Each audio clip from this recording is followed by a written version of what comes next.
Princess. Chapter 2. First day of class.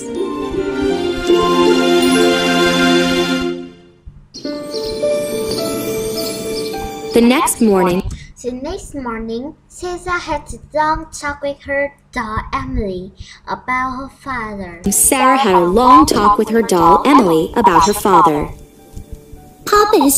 Papa is sailing on the sea now, said Sarah. Traveling on the sea now, said Sarah.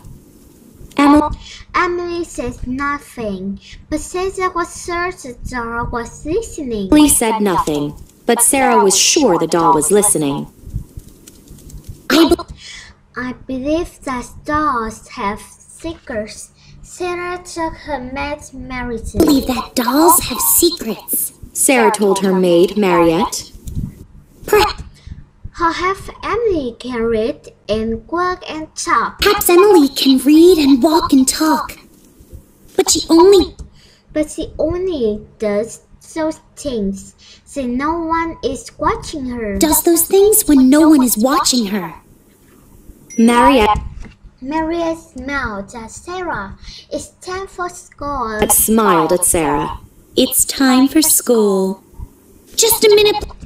Just a minute, please. Sarah replied. Please, Sarah replied.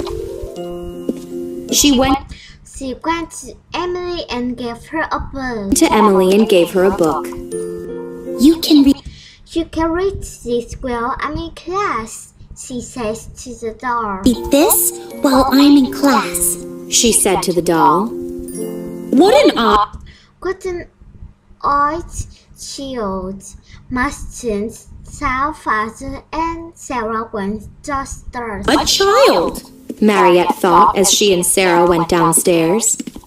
But Mary didn't know the would like her new job as Sarah maid. Mariette knew she would like her new job as Sarah's maid. Sarah worked very kind and polite and has much manners. Was very kind and polite and had charming manners. She almost like a little princess, thought the maid. Almost like a little princess, thought the maid. By the time Sarah entered the classroom, everyone was talking about her. By the time Sarah entered the classroom, everyone was talking about her. She has so many fancy clothes. Vania Herbert whispered to her best friend Jessie. So many fancy clothes, Lavinia Herbert whispered to her best friend Jessie. I passed her room last night. Her maid was opening a hearse full of palace. Was opening a suitcase full of lace petticoats. She's wearing one now. I saw it when she sat down. One now. I saw it when she sat down. Lavinia,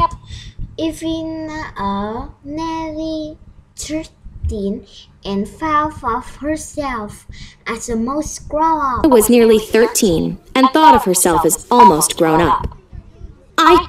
I heard Miss Minchin say it's abominably ridiculous for a child to have such fancy clothes, she said. I heard Miss Minchin say it's absolutely ridiculous for a child to have such fancy clothes, she said.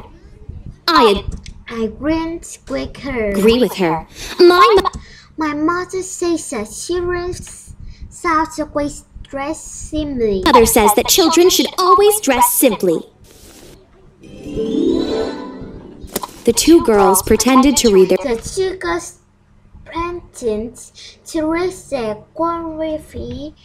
geography books. But they were really sneaking looks at Sarah.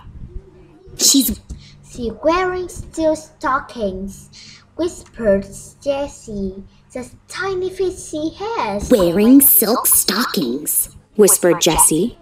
What tiny feet she has. I I don't think she's pretty at all. Vanya sniffed. Think she's pretty at all, Lavinia sniffed. Her eyes are such a stranger's color. are such a strange color. But there's something about her that makes you keep looking at her, said Yancy. about her that makes you keep looking at her, said Jessie. Her eyes are so dark and long, and her eyes are almost green. lashes are so dark and long, and her eyes are almost green. Meanwhile, Sarah said quietly, watching the other girls who were still staring at her. Sarah sat quietly watching the other girls, who were still staring at her. Young ladies, says Miss Minchin. ladies, said Miss Minchin. I'd like introduce you to your new classmate, Miss Sarah Crow. To introduce you to your new classmate, Miss Sarah Crew. All the Other girls stood up, and Sarah did too. girls stood up, and Sarah did too. I expect you to nice to Miss Crow. you to be nice to Miss Crew. She just come to London from India. come to London from India. After lessons are over, you will have time to get quackers with Sarah. Lessons are over, you will have time to get acquainted with Sarah. The girls bowed to Sarah, who questioned in reply. bowed to Sarah, who curtsied in reply. Come here, Sarah. Come here, Sarah, said Miss Minchin, as the other girls sat down. Sarah, said Miss Minchin as the other girls sat down. Sarah obediently went to Miss Minchin's side. obediently went to Miss Minchin's side. Your father heard a French maid for you, said the head mistress. Your father hired a French maid for you, said the headmistress. He must want you to learn French. want you to learn French. Sarah felt a little angry. felt a little awkward. I think he just thought that I'd like lessons, she replied politely. He just thought that I'd like Mariette. she replied politely.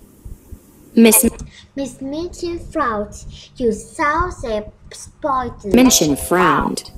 You sound very spoiled. People don't always do things to make you happy, Sarah. always do things just to make you happy, Sarah. Your father clearly wants you to learn French. clearly wants you to learn French. Sarah felt answered after she said her mother had been French. flushed, unsure of what to say. Her mother had been French. Her father had loved her mother and has often spoken French to Sarah. had loved her mother and had often spoken French to Sarah. But Miss Minchin looked so mean. Minchin looked so mean. Sarah did now how to explain things to her. know how to explain things to her. I never asked the students French. Sarah began.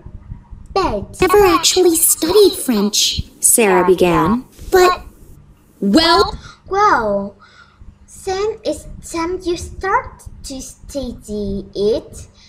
The head mentions says importantly. Then it's time you started to study it, the headmistress said impatiently. Miss Minchin herself has never learned to speak French. Minchin herself had never learned to speak French. But this was an embarrassing surface that she didn't to share with anyone. an embarrassing secret that she didn't intend to share with anyone.